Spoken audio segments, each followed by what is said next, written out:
lane. I had no confidence before I got there. It was a really Wait, why? Why you didn't have confidence? oh, you had no idea. Okay. Not many people know, but Lane was the reason that like I'm pretty much a pro now, because as soon as I turned everything around, that was when I started my sophomore year to do well. Got hurt. Junior year played left back. Senior year played left back. Combine here. So like Lane was, I was terrified. I almost transferred out of Creighton. Like I was told, like, hey, you're not doing well on the field or in school. Like, we might find another situation for you, kind of thing. When is this? Sorry. This was at Creighton, in my spring. So I transferred from NAIA. I played. Yeah. Transferred NAIA. Go to Creighton. I was like, oh yeah, Creighton. Wasn't doing well in the spring. They had nobody else to play in my position, so I was playing.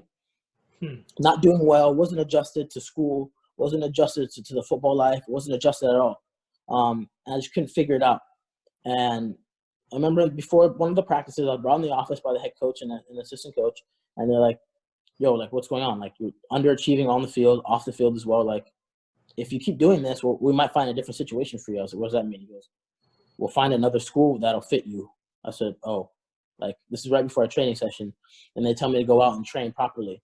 So during this whole near the end of the year, I'm terrified. Like, I don't even want to be in passing drills in the front. I don't even want to. We're doing long balls and stuff like that. I'm terrified. I don't even want to. It was more the study. It was more the academics than the field, or it was both. It was both. It was both. I just felt I just couldn't like push through my envelope. I just couldn't get to where I want. I couldn't get out of first gear. I don't know why, but I just couldn't. It just wasn't clicking every day. And then I'd go home and think about it, and then it wasn't clicking the next day.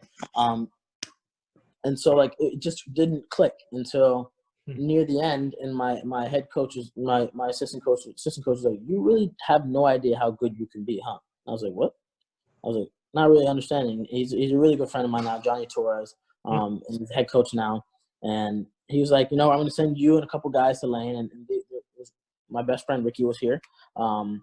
A few other guys were here, and I was like, okay, like John Galas, to his credit, was like the perfect thing I needed at the time, like of just a relaxed coach who was like, said, hey, like give me something, and let's see what we can do and work with it. I'm gonna give you your freedom, but you gotta listen. You gotta do this, and this. And that team was good, and I was like, okay, like let's see where this goes. And then I started enjoying the game again. Like I wasn't happy at Creighton. I wasn't enjoying it. And that's the difference between what people don't understand is once you enjoy it, you can unlock this potential and ability that you didn't even know was there. Yeah. So do well at Lane, have a great time. I go back and I said, you know what? I'm not afraid anymore. I'm not. I came back and they're like, yo, who is this guy? Like starting, doing really well, going off my freshman year. My sophomore year, doing really, really well. Arguably, I think I was the best player on the pitch, like a lot of the matches I was playing.